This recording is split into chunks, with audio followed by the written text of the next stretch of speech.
میں آپ کو بتانا چاہتا ہوں 20ویں صدی کے آغاز میں انگریز کی اس دور میں حکومت تھی، اس موقع پر ایسے بہت سارے مبلغ تھے جو مناظروں کے نام پر مسلمانوں کے عقائد پر حملے کیا کرتے تھے اور مسلمانوں میں شکوک و شبہات پھیلا کرتے تھے، اور ایسے ہی مسلمانوں کو واپس ہندو بنانے کے لیے شدھی کی کرن کی ایک مہم بھی چلائی ہوئی تھی۔ ایسے ماحول کو آج آپ پھر واپس لوٹتا ہوا اس ملک میں دیکھ رہے ہیں۔ آج ٹی وی چینلوں پر اسلامی احکام پر ڈیبیٹ کرنے والے، شکوک و شبہات پھیلانے والے اور جواب دینے کے لیے ایسے لوگوں کو لانا جو خود زیادہ قابلیت نہیں رکھتے، تاکہ لوگوں میں یہ پیغام جائے کہ مسلمانوں کے پاس کوئی معقول جواب نہیں ہے۔ شکوک و شبہات پھیلانے والوں کو بہت زیادہ لایا جا رہا ہے، اور اس میں سب سے زیادہ ٹارگٹ کیا جا رہا ہے خواتین کو۔ آپ دیکھیں اس ملک کے اندر بھی قوانین جو بنے نا، اس میں عورتوں کو نشانے پہ لیا گیا، 3 طلاق کا مسئلہ ہوا، حلالہ کا ہوا، اس کے بعد اور مسجد میں داخلے کی بات۔ فقہی ناحیے سے ہمارا موقف کیا ہے ہم اس پہ بات کریں گے، لیکن یہ بات کہ کسی کو ہماری قوم کی ماؤں اور بہنوں کی اتنی فکر کیوں ہے؟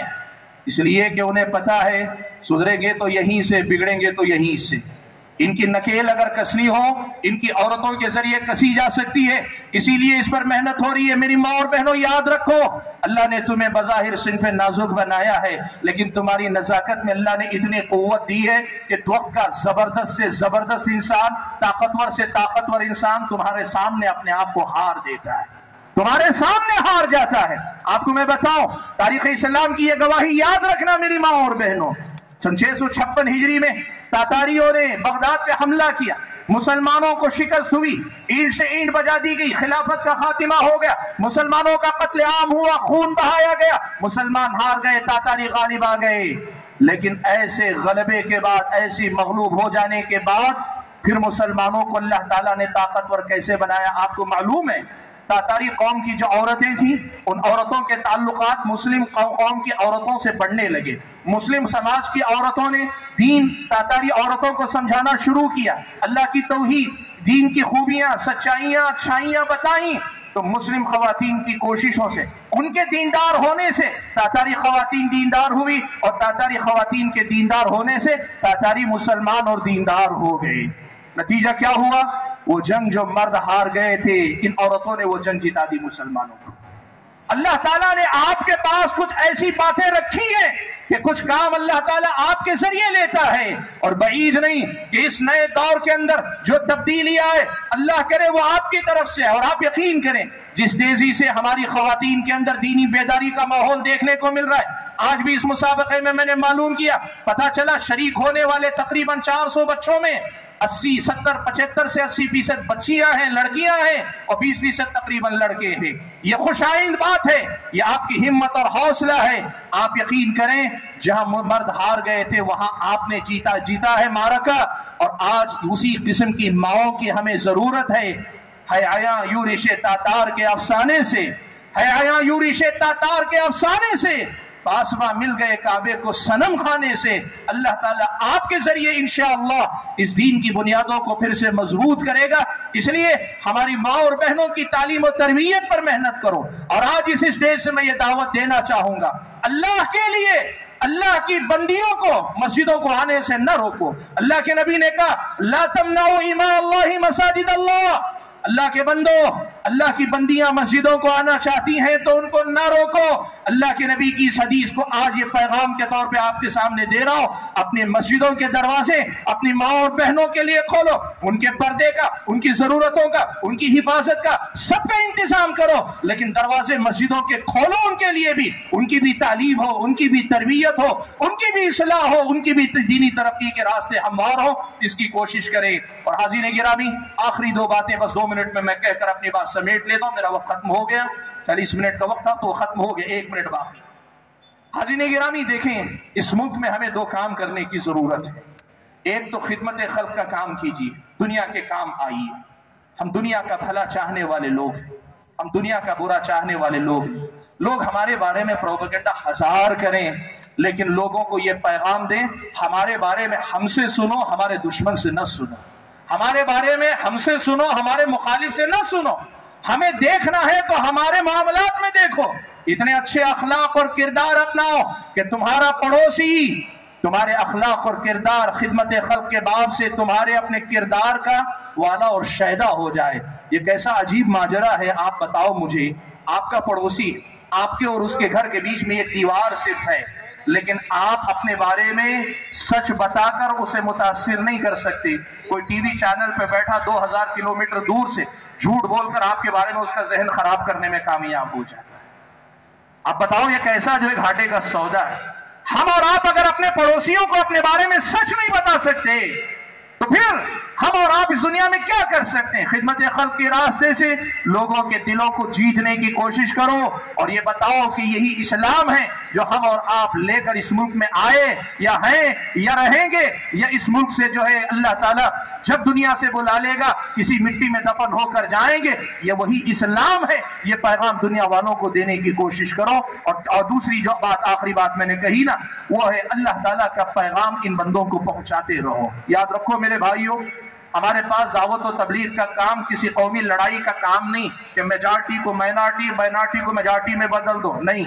ہمارا اصل مسئلہ یہ ہے، اللہ نے فرمایا انی خلقت عبادی کلہم حنفاء، میں نے اپنے بندوں کو سب کے سب کو پیدا کیا تھا حنفاء، میں نے یکسو بنا کر پیدا کیا تھا۔ وہ میرے تھے، وہ میری ہی طرف رخ کر کے جینے والے بندے تھے، سب حنیف تھے، سارے انسان اللہ کے بندے تھے۔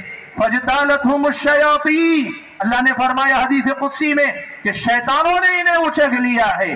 اللہ کے بندو، آپ کا کام یہ ہے کہ جس طرح بچھڑے بچے کو اس کی ماں سے ملانا کار ثواب ہے، اس سے بڑا کام یہ ہے اس بچھڑی انسانیت کو اس کے معبود سے ملانے کی کوشش کرو، اس کے معبود کا تعارف کروانے کی کوشش کرو۔ ہم یہ بات کہیں گے کہ یہ مسئلہ نہ حکومت کا، نہ سیاست کا ہے، نہ کسی قومی لڑائی کا ہے، یہ مسئلہ آدم کی اولاد کو، جو آدم کی اولاد ہونے کے اعتبار سے ایک ہی انسان کی اولاد ہیں، ایک دوسرے کو وہ سبق یاد دلانا ہے جو سبق ان کی زندگی کا مقصد ہے۔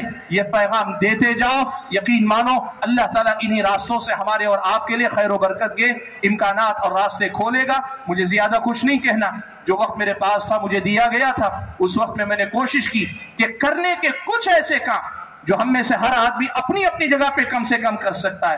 ذرا دائرہ ہو تو اپنے گھر پہ تو کم از کم کر سکتا ہے، جماعت و جمعیت کے لوگ کم سے کم کر سکتے ہیں۔ وہ پیغام میں نے آپ کے سامنے دینے کی کوشش کی، اور اللہ توفیق دے اور ہزار بار دے، اگر ہمت کرے تو پوری قوم یہ سارے کام کر سکتی ہے، اور اگر ہم سب مل کر کریں گے، یقین مانیں اللہ تعالیٰ کے فضل و کرم کے بعد کامیابی ہمارے قدم چومے گی۔ میں اپنی گفتگو ختم کرتے ہوئے اس اجلاس کے جو انتظامیہ ہیں، جتنے بھی ہمارے اپنے علماء اور ذمہ دار حضرات ہیں، تمام کا شکر گزار ہوں کہ آپ نے مجھے یہاں مدعو کر کے یہ موقع دیا کہ میں آج کچھ باتیں ایسی جو حالات حاضرہ کے روشنی میں ہمیں کرنے کی ضرورت ہے آپ حضرات و خواتین کے سامنے رکھوں۔ اللہ سے میری دعا ہے کہ اللہ تعالیٰ مجھے اور آپ سبھی حضرات اور خواتین کو جو کچھ ہم نے کہا سنا ہے، کہنے اور سننے سے زیادہ اس پر عمل کرنے کی توفیق عطا فرمائے۔ آمین وآخر دعوانا الحمدللہ رب العالمین۔